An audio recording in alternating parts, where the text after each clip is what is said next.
Kwentong Bayan. Ang kwentong ito ay hango sa totoong buhay. Mula ito sa isa nating kabayan na itago na lang natin sa pangalang Angelo. Walang eksaktong taon. Probinsya ng Negros. Nang mga panahong ito, nakatira si Angelo sa kanyang tiyuhin na itago na lang natin sa pangalang Kaloy. Kasama niya ang kapatid na si Banjo. Maagang naulila sa mga magulang dahil sa isang malagim na trahedya. Nasa edad 15 itong si Angelo nang salakayin ng rebelde ang kanilang baryo sa bayan ng Ayongon sa probinsya ng Negros Oriental. Napilitang tumakas ang dalawang binatilyo hanggang sa makarating sila sa isang bayan kung saan nakatira ang nag-iisang kapatid ng kanyang ina. Isang kilalang mangkagamot sa bayang iyon si Kaloy. Kaya hindi na nahirapan pa sila Angelo sa paghanap dito. Simula noon ay kinukup na sila ng tiyuhin. Matandang binata si Kaloy. Hindi na nakapag-asawa dahil itinuon ng pansin sa pagtulong sa ibang tao.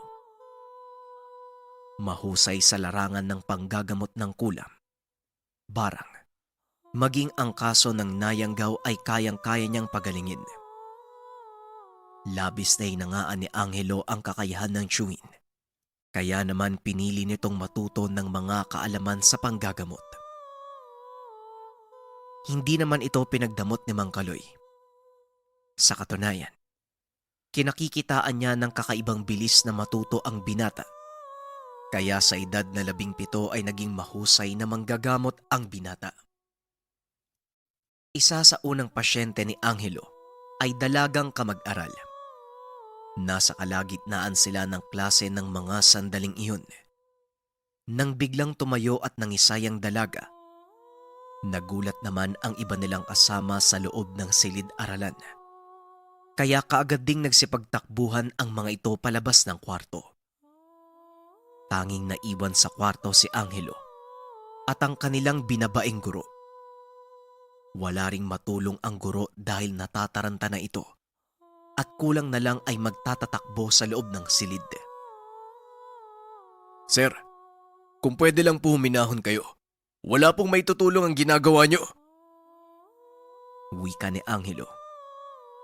Agad naglabas ng langis at lebreta ang binata. Kasabay nito ang pagsusuot niya ng medalyon ng Sator Coronados. Ito ang unang gamit na ipinagkalob sa kanya ng tiyuhin at naging matagumpay ang binata sa pagdedebosyon. Sa mga hindi nakakaalam, ang Sator Coronados ay isang uri ng medalyon na balot ng mga dasal pangdigma at pangproteksyon.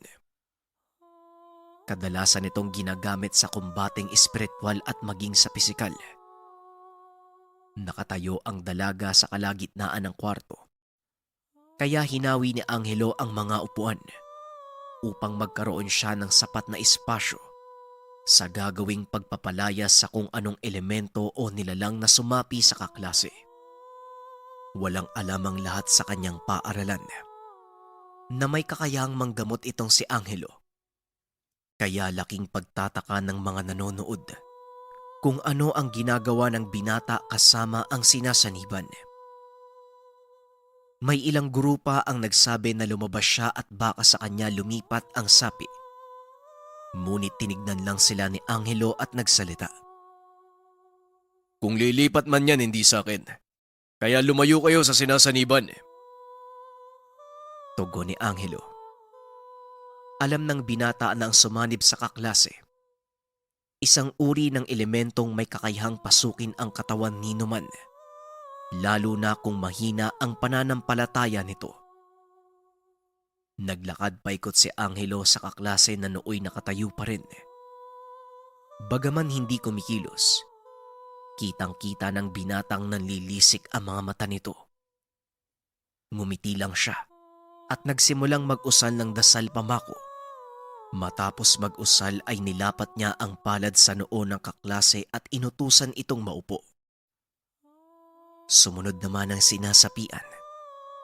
At nang makaupo na ito, sinimulan ni Angelo ang pagtatanong. Pambihira ka. Nasa kasarapan pa naman ako ng pakikinig sa teacher ko. Tapos makikisali ka. Sino ka? At anong kailangan mo sa babaeng ito? Tumawa ng malakas ang kaklase ni Angelo. Nangilabot ang lahat ng nakikiusyoso dahil boses ng lalaki ang lumalabas sa dalaga. Hindi ba malinaw? Napasok ko ang katawang ito. Ang ibig sabihin, pagmamay-ari ko ang kaluluwa ng dalagang ito. Tugon ng nakasanib. Pagmamay-ari? Kailan pa nangyaring naging pagmamay-ari na makagaya mo ang kaluluwang nabibilang sa kaharian ng Diyos? Muling tanong ni Angelo. Dito na nagsimulang magpumiglas ang dalaga. Kaya nag-usal ng dasal ang binata sa kanyang hintuturo at idinikit sa dibdib ng dalaga. Biglang napayaw ang nilalang na nasa loob ng katawan nito at muling nagsalita. Walang niya ka. Sino ka ba sa akala mo? Magpakita ka! Wika ng nakasanib. Hindi na mahalaga kung sino ko. Pero isang bagay lang ang gusto kong gawin mo ngayon. Umalis ka sa katawan ng dalagang ito. Dahil kung hindi, patuloy kitang paparusahan. Wika ni Angelo. Alam nitong isang mahinang uri ng elemento ang nasa katawan ng dalaga. Kaya panatag itong magagapi niya ang nilalang. At upang mapaamin ito, pinahirapan ni Angelo ng husto ang elemento. Halos hindi na makapagsalita ang nilalang dahil sa tende ng pahirap ng binata. Hanggang sa napilitan na nga itong aminin ang kanyang pakay sa dalaga. Hindi ko maaaring iwanan ang kaluluwang ito. Naipangako ng kanyang mga magulang ang dalaga sa aking Panginoon na pag-utusan lang akong kolektahin ang kaluluwa niya bilang kabayaran sa kanilang kahilingan. Tugon ng elemento at nanlaki ang mga mata ni Angelo. Lingid sa kaalaman ng binata, papunta na pala sa eskwelahan ang mga magulang ng dalaga. Nung una nagalit pa ang mga ito sa binata dahil hindi nila alam ang nangyayari. Ngunit nang tumayo si Angelo at kinumpronta ang mga ito, nagmistulang basang tuta ang mag-asawa. Anong ginagawa mo sa anak namin? Bakit ganyan ang itsura niya? Wika ng tatay ng dalaga. Tinitigan ito ng masakit ni Angelo at nagsalita. Ikaw ang dapat kong tanungin kung ano ang ginawa mo. Bakit mo isinangla ang kaluluwa ng anak mo sa demonyo? Anong karapatan mo para gawin yon? Nagulat ang lahat nang marinig ang sinabi ng binata. Hindi nakapagsalita ang mga magulang ng dalaga dahil alam nilang totoo ang sinasabi nito. Ngunit nagawa pa ring magsinungaling ng ina ng dalaga tungkol dito. Anong isinangla? Ikaw bata ka. Ipatawag mo ang mga magulang mo at kakausapin namin kasama ang prinsipal. Wika ng ina ng dalaga. Ngumiti lang si Angelo at ibinaling ang atensyon sa kanyang pasyente. Muli nitong idiniin ang kanyang hintuturo sa dibdib ng dalaga at nagsalita. Sabihin mo na ang lahat kung ayaw mong tustahin kita sa loob ng katawan ng dalagang to. Nanlaki ang mga mata ng magulang ng dalaga nang sabihin nito ang totoong nangyari.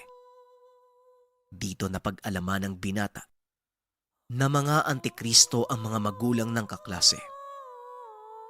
Mas lalong nainganyo ang binata sa ginagawang panggagamot. Agad nitong ginilitan ng nilalang na nakasanib sa kaklase.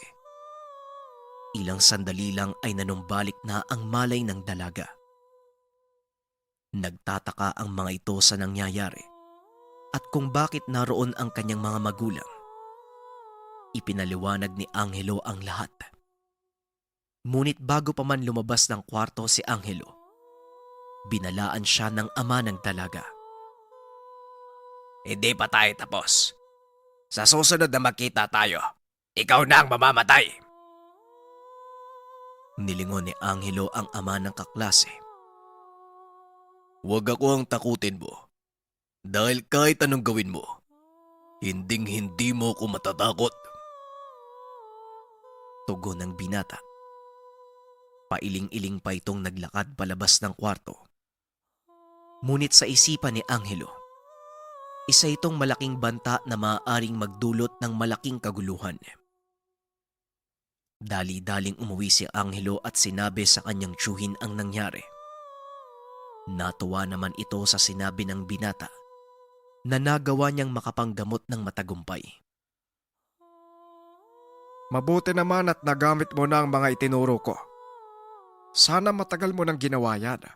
Dahil talagang kailangan ng mundo ang mga kagaya mo, Angelo. Wika ni Mang Kaloy. Oo nga po, Teo.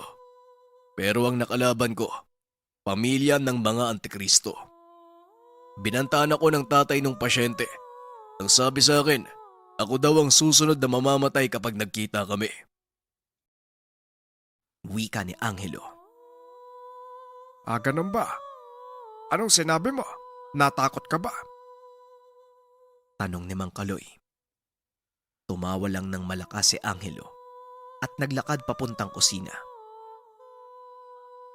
Teo, sadali lang nagugutom na ako eh. Saka bakit naman ako matatakot? Alam ko namang kakayanin ko sila kung sakali. Wika ni Angelo. Ngunit lumapit sa kanya si Mang Kaloy at seryosong nagsalita. Kilala ko ang pamilyang tinutukoy mo, Angelo. Sila ang naging tanging pamilya sa lugar natin ng mga antikristo. Marami na ang napahamak na manggagamot dahil sa kanila. Wika ni Mang Kaloy. Binalaan nito ang pamangkin, lalo pat ngayon pa lamang ito nagsisimula. Alam ko po yon, Tio Kaloy. Pero ang inaalala ko, yung kaklase kong si Kyla. Baka kung anong gawin ng mga magulang niya sa kanya. Muling wika ni Angelo. Pagkatapos kumain, naganda na uli si Angelo para pumasok ng paaralan. Umaga at tanghali kasi ang pasok nito. Isa sa umaga. Umuwi lang ito para mananghalian at babalik sa paaralan pagsapit ng 1:00 ng hapon. Bago pa lumabas ang binata ng tahanan, muli siyang tinawag ng tiyuhin at binigyan ng isang sanga. Ano naman po yung gagawin ko dito? Tanong ni Angelo. Noon pa lang niya nakita ang gamit na yun. Kaya nagtataka ang binata kung ano ang bagay. Yan ay kaputol na sanga ng sinukuan. Mabis ang pangontra sa masasamang elemento at maaari nitong proteksyonan ng sino mang may tangan. Isilid mo ito ng palihim sa bulsa ng kaklase mo. Matapos ipagkaloob ng tiyuhin ang sanga ng sinukuan, agad nang umalis si Angelo. Saktong paglabas nito ng kanilang tahanan, may dumaan siyang kakilala, kaya nakisabay na siya dito. Pagdating sa paaralan, tumayo ang binata sa pintuan. Inantay ang pagdating ng kaklaseng si Kyla. Maya-maya nga ay dumating ito. Pasimpleng binangga ng binata ang dalaga, ngunit lingid sa kaalaman nito may sinilid ang binata sa kanyang bulsa. Napangiti si Angelo dahil nagawa niyang mailagay ng hindi nalalaman ni Kyla ang sinukuan. Kahit papano ay panatag na itong walang mangyayaring masama sa kanyang kaklase. Bandang 4:00 nang matapos ang panghapon nilang klase, habang nag-aayos ng gamit si Angelo, nilapitan siya ni Kyla upang magpasalamat. Ikinagulat nito ang naging kahilingan ng dalaga. Salamat pala sa pagtulong mo kaninang umaga, Angelo, ha? Pero may hihilingin sana ako. Pwede mo ba akong tulungang makatakas sa bahay namin? Nanlaki ang mga mata ni Angelo sa mga sinabi nito. Alam mo Kayla, medyo mahirap yung kahilingan mo eh. Bakit?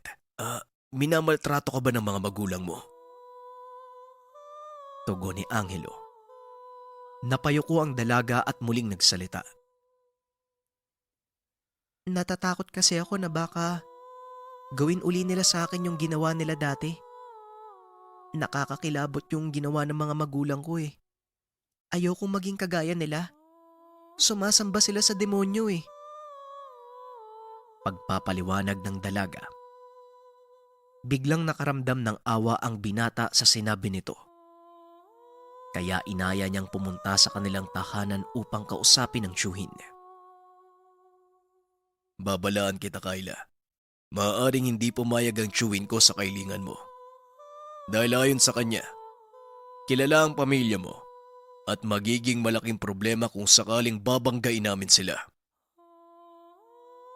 Tumangulang si Kayla at nagpatuloy sa paglalakad. Pagdating sa tahanan nila Angelo, agad silang sinalubong ni Mang Kaloy.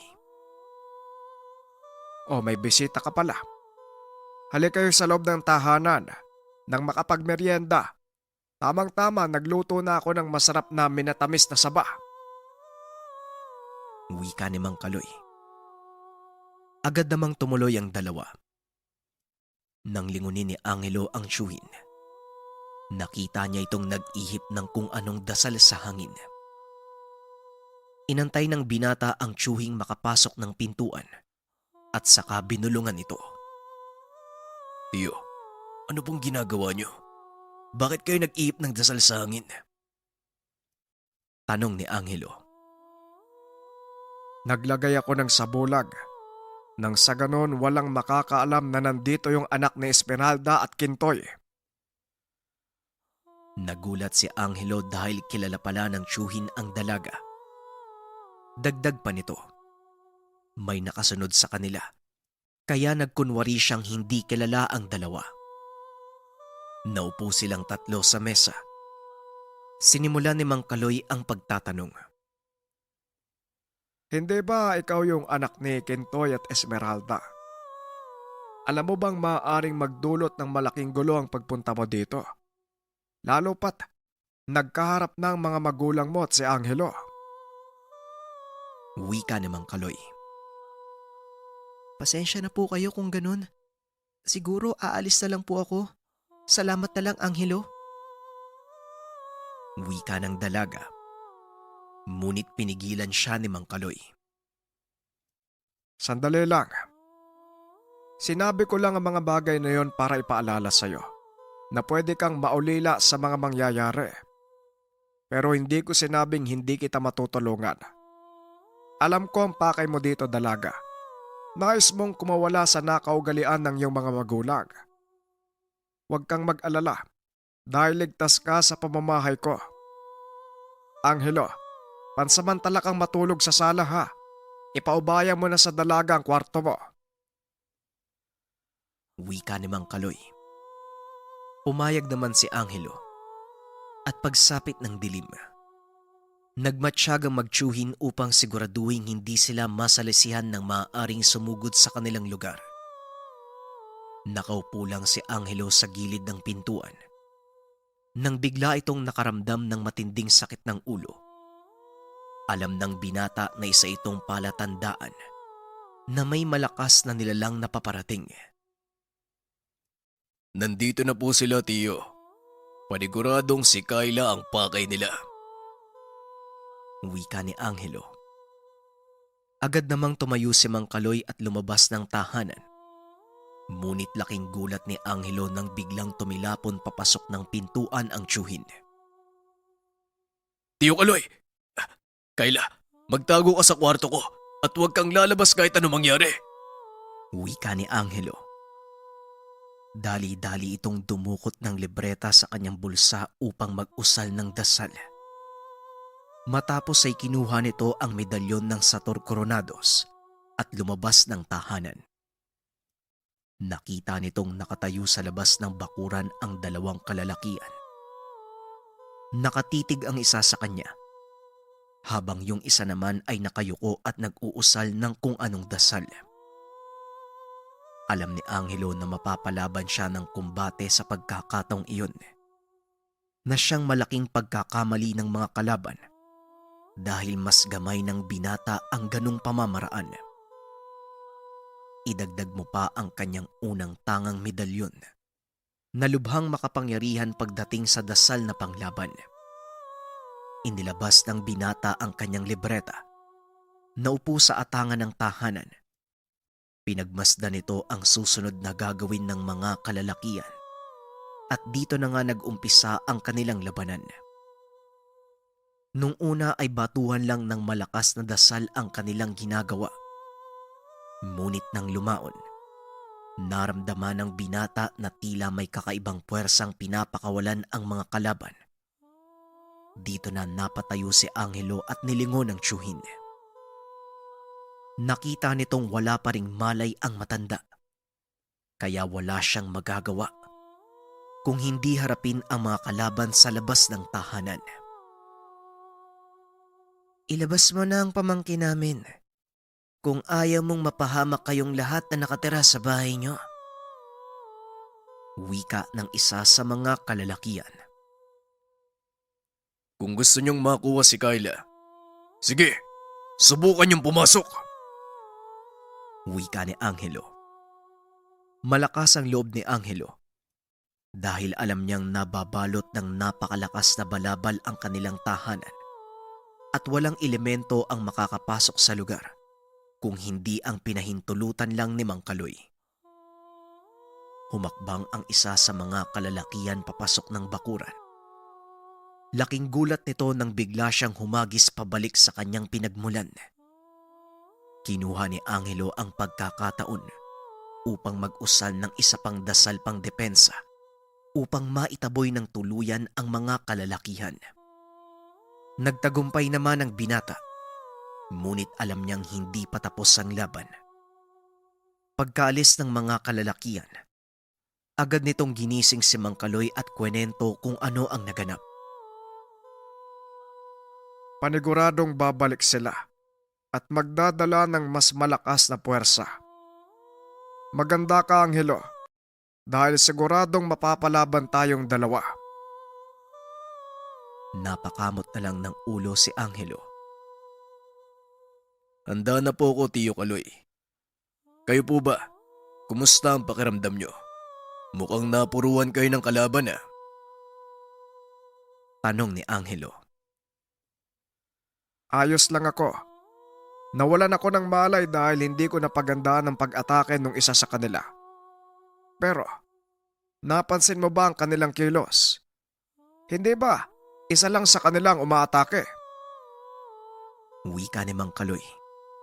Napansin din ito ng binata. Opo, napansin ko po ang ginagawa nila kanina. Pero, Hindi na naituloy pa ng binata ang sasabihin dahil bigla siyang nakaramdam ng mabigat na oras sa lugar. Lumabas ng tahanan ang magtiyuhin at nanatiling nakatayo sa bakuran. Nandito na ang sinasabi mo, Angelo. Humanda ka na. Maya-maya pa ay nagpakita ang matandang lalaking nakasuot ng itim na mahabang damit. Sa dibdib nito nakaukit ang simbolo ng demonyo. Patunay lang na isang antikristo ang kanilang kalaban. Hindi na nagpaligoy-ligoy pa ang matandang lalaki. Agad nitong sinalakay ang magtiyuhin. Napaluhod ang dalawa sa sobrang lakas ng atake nito. Bagaman hindi nakakalapit ang kalaban, ramdam ng dalawa ang napakalakas na atake. Ngunit hindi rin nagpatalo ang magtiyuhin. Sabay silang nagdasal at ibinato ito sa kalaban. Napaatras ang matanda at napaluhod. Patunay lamang na naramdaman nito ang pambihirang lakas ng magtiyuhin. Lalo pa nang sabay na iangat ni Angelo at Mang Kaloy ang kanilang kamay at tinawag ang sibat ng Arkanghel. Hindi pa man nila nabibitawan. Kagad nang tumakbo ang matanda. Binitawan pa din ni Angelo ang sibat.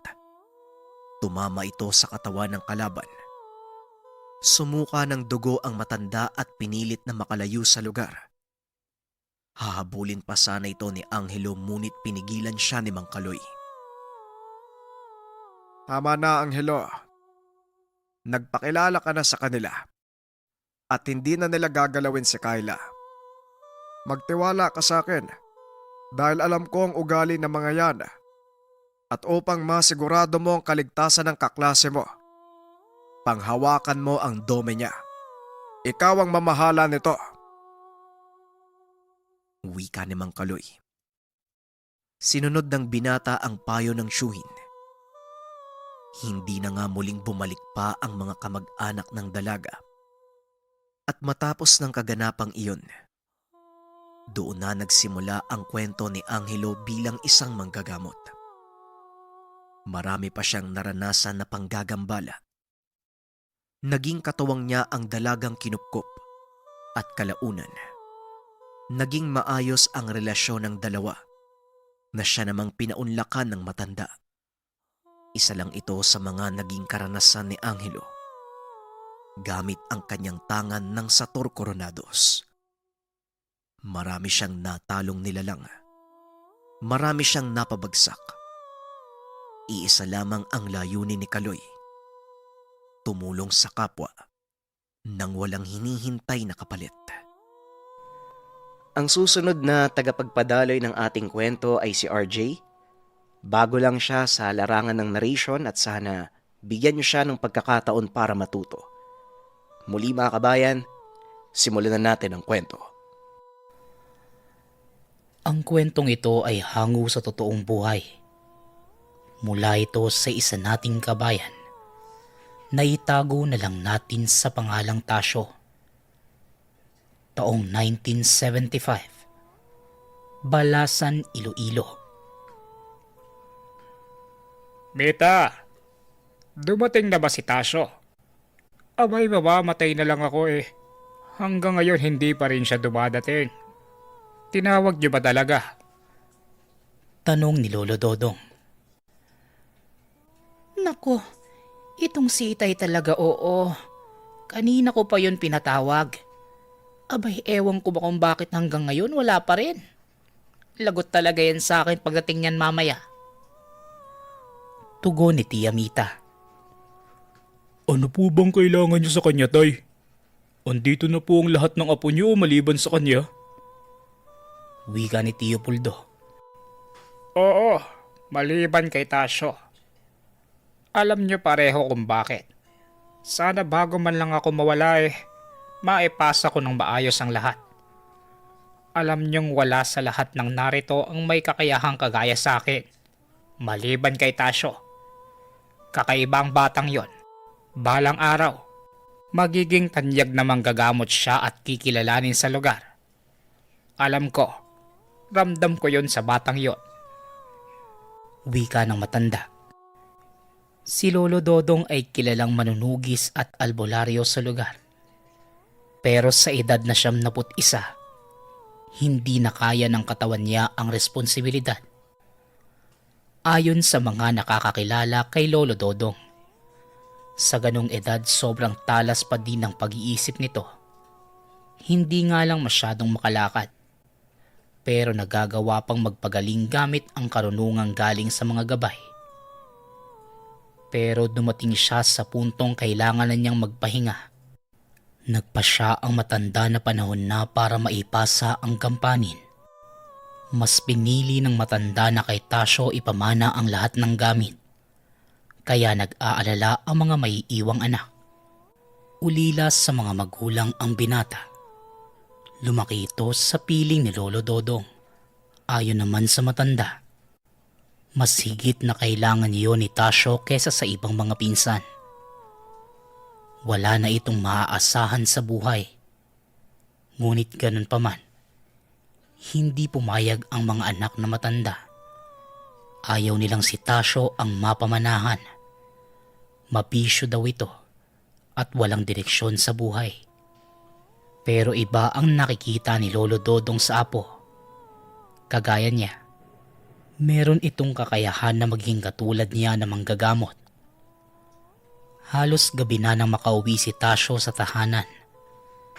Nagalit ang mga tiyahin dahil dumating ito na amoy alak. Ayon naman sa binata, dumaan lang siya sa bahay ng kaibigan at dumalo sa kasiyahan. Tasyo, wala ka ba talagang delikadesa? Alam mo namang nasa kritikal na kalagayan ng lolo mo. Tapos uuwi ka dito ng lasing. Sige na, ayusin mo na ang sarili mo. Kanina ka pa niya hinihintay. Wika ni Tia Mita. Hindi po ako lasing, Tia. Abay, nakainom lang ng konti. Siya nga pala, parang hindi naman ako kailangan dito. Punuan na eh. Tugon ni Tasyo. Papasok ka sa kwarto ng lolo mo o hahampasin kita ng termos. Mamili ka. Mainit ang ulo ko ngayon, dinadagdagan mo pa ha. Bilisan mo na. Wika ng tiyahin. Nasinok pa ang binata habang naglalakad papasok ng kwarto. Nasa tapat pa lang siya ng pinto. Meron siyang nakita na nilalang. Sa paglalarawan niya, mukha itong kabayo na may katawang tao. Kinusot pa niya ang mga mata. Buong buhay ni Tasyo. Ngayon lang siya nakakita ng kakaibang nilalang. Madalas mga kaluluwang ligaw lang ang nagpaparamdam sa kanya. Isa ito sa mga rason kung bakit siya palaging naglalasing. Hindi makatulog si Tasyo dahil sa mga espiritong nanggagambala sa kanya. Tatalikod na sana si Tasyo para humingi ng tulong. Pero biglang nagsalita ang kaharap. Saan ka pupunta? Huwag mo sabihin natatakot ka sa akin. Bilisan mo na. Kanina ka pa hinihintay ng lolo mo. Kapag ako nainis sa yung bata ka, hihilahin kita papasok. Wika ng tikbalang na si Uloy. Iihi lang sana ako eh. Masyado ko namang hindi ako tukot sa'yo, no? Saka ano ba yung suot mo? Teka, sandali ah. Babalik ka. Habang nagsasalita, bigla siyang hinila ng nilalang at pinasok sa loob ng kwarto. Kamuntikan pang mapatili si Tasyo dahil sa sobrang gulat. Pagpasok sa loob ng silid na matanda, nakita ng mga pinsan si Tasyo. Nakaangat ng bahagya sa sahig ang binata. Hanggang sa nagwika si Uloy na ang binata lang ang nakakakita sa kanya. Ibaba mo na siya, Uloy. Nako, nagkita na pala kayong dalawa. Ipapakilala sana kita sa kanya po eh. Kaso mas nauna pala kayong nagkasalubong. Pero hindi bale. Julio, Cornic, Pepito, lumabas muna kayo. May pag-uusapan lang kaming importante. Sa kasabihin niyo sa mga magulang niyo, huwag muna silang papasok. Utos ni Lolo Dodong sa mga apo. Sumunod naman ang mga ito pero may halong pagtataka. Nang makalabas, kaagad naman pinasarado ng matanda ang pinto. Alam niyang makikiusyoso ang mga anak sa mga nangyayari. Ayon kay Lolo Dodong, hindi na siya magtatagal sa mundong ibabaw. Pinaupo ni Lolo Dodong sa gilid niya si Tasyo. Pinakuha naman niya sa gabay ang kahon na ipapamana sa apo. Nawala ang kalasingan ni Tasyo nang makita ang hawak na matanda. Kumikinang na medalyon na ayon dito. Iniingatan niya sa loob ng mahabang panahon. Kasama sa kahon ang mga kaalaman kung paano mapapagana ang gamit. Nanlaki ang mga mata ng binata. Mismong ang gabay ang nagsuot sa kanya na medalyon. Gumiti pa sa kanya ito at humarap sa matanda. Kasabay ng pagyuko bilang respeto kay Lolo Dodong. Magsasalita pa sana si Tasyo habang nakahawak sa kamay ng lolo. Nakatitig lang ito sa kanya. Hindi na nakapagsalita si Tasyo. Tumango lang sa lahat ng sinasabi ng matanda. Huwag kang mag-alala. Kaisa mo ako sa mga gampaning naiwan ng lolo mo. Sa ngayon, hindi mo pa maiintindihan. Pero pagdating ng panahon, mauunawaan mo din kung bakit ikaw ang napili niyang sumalo sa pwesto niya. Ang magiting na mandirigmang albularyo na si Dodong. Magagawa mo din ang mga nagawa niya. Wika ni Uloy. Napabuntong hininga na lang si Tasyo. Nilapitan niya ang lolo na nooy wala ng buhay.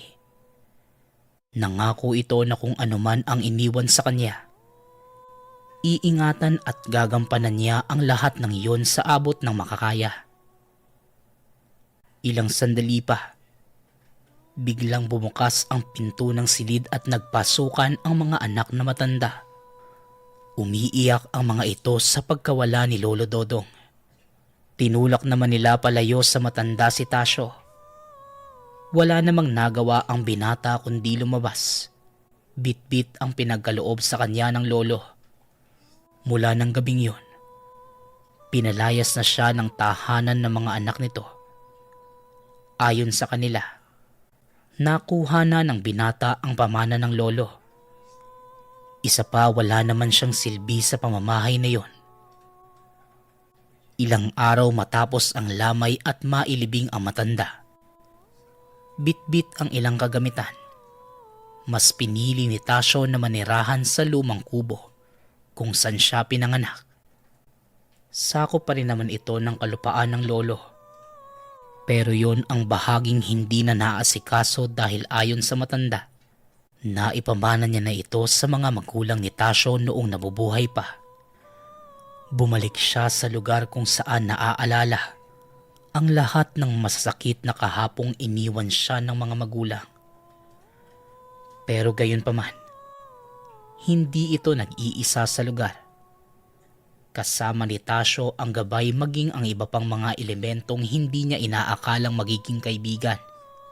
Sa bilis na mga pangyayari, ni hindi na namalaya ng binata ang mga pagbabagong naganap. Hindi lang sa pag-iisip kundi maging sa presensya. Pinalayas man siya ng itinuring na pamilya, pero hindi ito nagtanim ng sama ng loob. Bagkus nagpasalamat pa ang binata dahil bago ang lahat, kaya naman niyang buhayin ang sarili kahit walang tulong na galing sa pamilya. Andito kami para gabayan ka sa mga gusto mo matutunan, Tasyo. Naway lawakan mo pa ang pag-unawa mo sa mga nakapalibot sa iyo. Lalo pat may nagbabadya sa iyong panganib. Napag-alaman ko, may bagong nayanggaw na gumagala ngayon sa baryo. Pero hindi nila alam kung paano nila mapapatay. Kaya ihanda mo ang sarili mo. Yun ang pinakauna mong pagsubok. Wika ni Uloy. Aba, may pagsubok ka agad?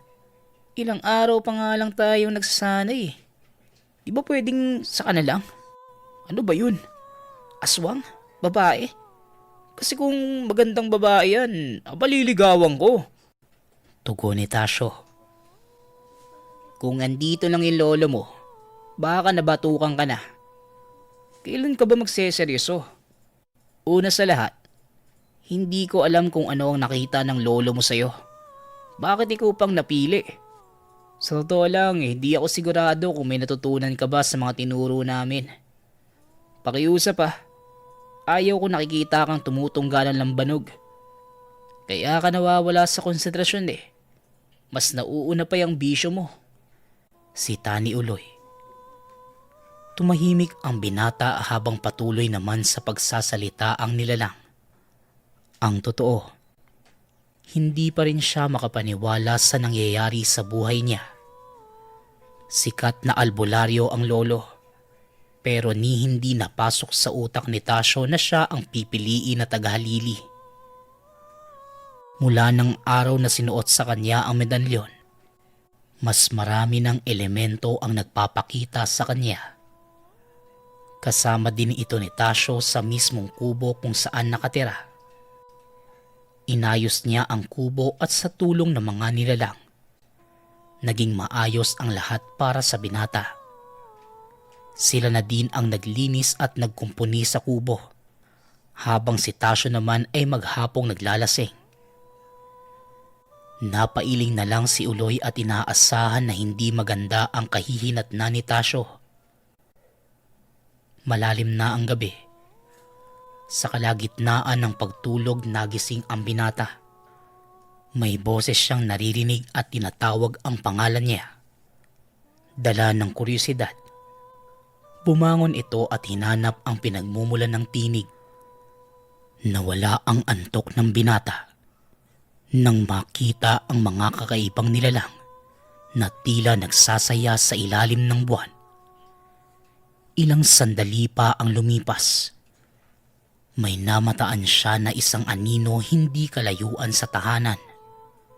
Sa paglalarawan ni Tasyo, nakasuot ito ng belo at tumakbo papunta sa ilog. Hahabulin sana niya ang babae. Pero bigla naman siyang hinawakan ni Uloy. Di ka ba nag-iisip? Sila na mismo ang naghahanap sa'yo. Kusa na silang lumalapit. Kung ayaw mong mamaalam sa mundo ng maaga, aaralin ko ng maayos ang mga taglay mong gamit. Hindi yung basta ka nalang tatakbo at hahabol sa nakita mo. Sige na, pumasok ka na sa loob. Huwag kang lalabas hanggat hindi sumisikat ang araw. Wika ni Uloy. May tumatawag sa akin eh. Sino ba yun? Bakit ako tinatawag? Kaya ako nagising eh. Biglang uminit yung suot kong medalyon. Pasensya na. Alam ko naman na marami pa akong kailangang alamin. Salamat kaibigan. Ikaw ang gabay ko. Tugon ni Tasyo. Dumiretso na ito sa loob ng tahanan at natulog. Kinaumagahan, nagising si Tasyo dahil sa sigaw ng matanda. Naroon ito sa tapat ng kubo. Umiiyak habang tinatawag ang pangalan niya. Kaagad namang lumabas si Tasyo at inalam kung ano ang kailangan ng matanda. Napag-alaman ng binata, kailangan ng tulong ng asawa nito. Kaya kahit hindi alam ang gagawin, kaagad naman itong sumama sa lalaki. Habang naglalakad, nagkukwento na ang matanda sa mga nangyari. Ilang sandali pa narating na nila ang tahanan nito. Dumiretso lang sa pagpasok ang lalaki. Samantalang si Tasyo naman, naiwan lang sa labas ng tahanan. Ayon sa kanya, nakita niya ang mga maliliit na nilalang naglalambitin sa bubong ng bahay. Iho, nasa loob ang asawa ko. Pakiusap, tulungan mo kami. Magbibigay ako ng kahit ano. Mapagaling mo lang ang asawa ko. Wika ng matandang si Mang Egmi. Matanong ko lang po, paano po nyo nalaman na manggagamot ako? Saka paano nyo po ako nahanap sa lugar na to? Tanong ni Tasyo. Kalmado lang ang binata dahil wala naman siyang nararamdamang panganib sa paligid. Hindi din naman umiinit ang suot na medalyon. Pero hindi nagpakampante ang binata. Bagkus nakahanda siya sa mga mangyayari. Tumugon naman ang matanda.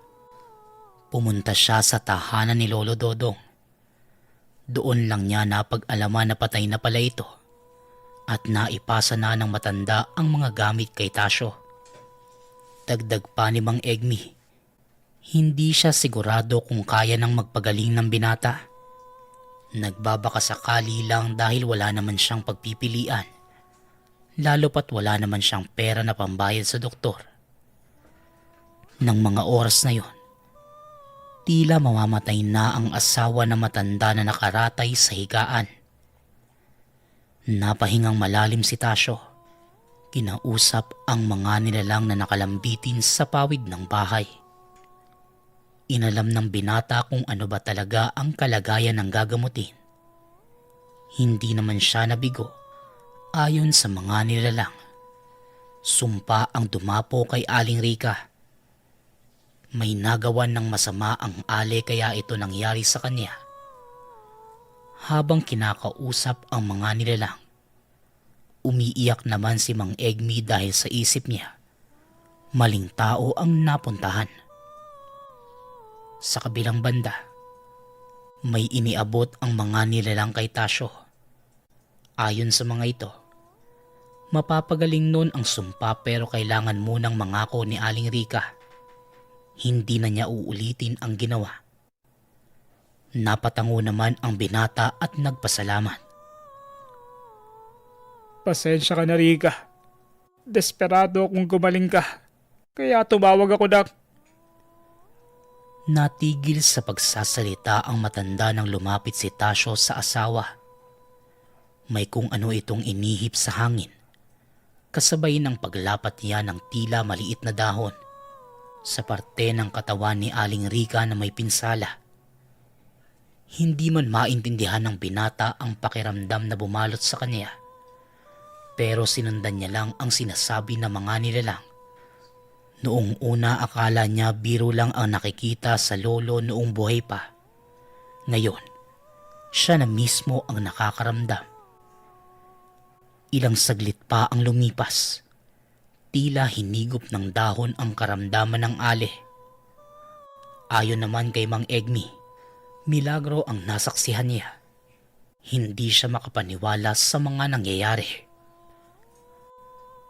Hoy Egmi, abay bakit nakatayo ka lang dyan na parang natatae? Nakapagluto ka na ba ng agahan? Tsaka, sino naman tong binata? Nako, parang nananakit yata ang katawan ko ah. Ano bang nangyari? Aba yung damit ko, ilang araw na ito ah. Tanong ni Aling Rika na tila walang nangyari. Huwag po kayong mag-alala. Maayos na po ang lagay nyo. Siya nga pala, humingi po kayo ng tawad sa mga nilalang na nakatira sa bahay nyo. Meron po kayong kasama mga lumon. Tsaka para po tuluyan ng gumaling yung sakit nyo, alayan nyo po sila ng pagkain, mga kakanin po, o kaya naman matamis. Tugon ni Tasyo. Maraming salamat. Dahil sa ginawa mo, makakarating ito sa buong baryo. Magandang balita. Nagbalik na ang dalubhasang albularyo. Wika ni Mang Egmi na tumatalon sa saya habang sinisigaw ang pagbabalik ng albularyo. Napayakap ito sa asawa sa sobrang saya. Nagpaalam na si Tasyo at pinaalala ang nais ng mga nilalang para maiwasan ang anumang hindi pagkakaunawaan at hindi na maulit ang sakitan. Umuwi si Tasyo na maligaya ang kalooban. Alam niyang hindi lang yon ang unang beses. Ito pa lamang ang panimula ng bagong yugto ng buhay niya. Ilang araw matapos ang pangyayaring yon, marami na ang dumadayo sa tahanan ni Tasyo para magpagamot. Maging ang mga tiyuhin at tiyahin, napadalaw na rin sa kanya. Niyayaya pa siya ng mga ito na bumalik ng tahanan. Pero ayon kay Tasyo, panatag ang kalooban niya sa tahanang pinagkaloob ng mga nilalang na gumagabay sa kanya. Kinalang naman ng pamilya ang pasya ng binata. Humingi sila ng kapatawaran sa lahat ng mga nagawang hindi maganda sa binata. Naging maluwag naman sa dibdib ni Tasyo ang pagpapatawad. Naiintindihan niya kung bakit nangyari ang lahat ng iyon. Dahil sa sayang nararamdaman, napainom muli si Tasyo ng lambanog. Maghahating gabi na makaramdam siya ng pananakit ng tiyan. Ayon sa kanya, dahil lang ito sa dami ng nainom na lambanog. Walang ano-ano eh. Napatakbo si Tasyo sa palikuran na hindi kalayuan sa tahanan. Niwala siyang dala na kahit ano, maliban na lang sa damong pamunas. Ilang sandali pa ang lumipas. Nang makalabas sa palikuran, nasipat niya muli ang imahe ng tao. Bigla ding uminit ang pakiramdam ng binata. Nakisabay na din ang suot na medalyon. Sa pagkakataong ito, wala ang gabay kaya hinabol niya ang nakita. Habang tinitignan kung saan napunta ang anino, hindi niya napansin ang malaking baboy Ramon na papalapit sa kanya. Paglingon ni Tasyo, dinambahan siya ng nilalang. Nagpagulong-gulong sila sa damuhan. Doon lang niya naalala ang lahat ng sinabi ng gabay. Pero huli na nang maisip niya ang kailangan gawin. Sinakmal siya ng nilalang, pero kaagad naman niyang naisangga ang braso. Sa isip ng binata, yun na ang katapusan ng buhay niya. Pakiramdam ni Tasyo nawawala na siya ng lakas. Pero biglang may humablot sa aswang at binalibag ito palayo sa binata. Habang nakahiga sa lupa, si Uloy ang nakipagbuno sa nilalang. Kaagad namang kumaripas ng takbo ang aswang nang makita ang iba pang mga kaibigan ni Tasyo na papasugod sa lugar. Ito na nga ba ang sinasabi ko eh. Nasa iyo na ang gamit pero hindi mo naman alam kung paano gamitin. Kaya yan. Yan ang nangyari. Ano? Pabangon ka ba dyan o ihilahin ka na lang namin papasok? Kayo talagang mga tao. Ang titigas ng ulo. Wika ni Uloy. Nalapa na nga ako ng aswang, napagalitan pa. Ay, pasensya na. Tao lang, hindi perpekto. Pero pakiusap, kung pwede sana, buhatin niyo na lang ako. Di na ako makatayo eh. Oh, wag nang mainit ang ulo, Uloy. Sa susunod, makikinig na ako. Tugon ni Tasyo. Dahil sa inis, tinalikuran nito ng gabay. Ang ibang kaibigan na lang niya ang umalalay sa binata. Alam ni Tasyo na masama ang loob ni Uloy dahil sa nangyari. Sobra naman ang pagsuyong ginawa ni Tasyo, mapatawad lang siya ng gabay. Mula ng araw na yon, hindi na muling uminom pa si Tasyo. Nagseryoso na ito sa mga pagsasanay, lalo na sa pisikal at espiritual na aspeto. Alam ng binata, mas marami pa siyang makakaharap na malakas kesa sa aswang. Kaya sinikap niyang matutunan lahat ng pag-aaral na nilatag ng gabay. Doon palang naunawaan ni Tasyo ang ibig sabihin ni Uloy. Hindi basta ang tungkuling iniatang sa kanya, kaya sinabihan siya ng gabay na lawakan ang pag-iisip at isapuso ang mga turong nakapaloob sa kahon ng karunungan. Buong buhay ni Tasyo, hindi niya inisip na tatahakin ang daan at yapak ni Lolo Dodong. Kahit ganun pa man, malaki ang pasasalamat ni Tasyo sa gampanin na nagbago ng buong buhay niya. Ang kwentong ito, iilan lang sa mga karanasan ni Tasyo.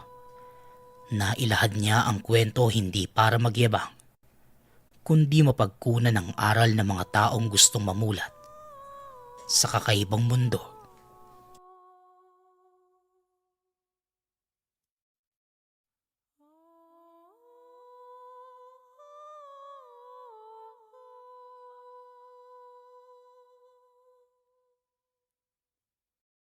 Kwentong Bayan.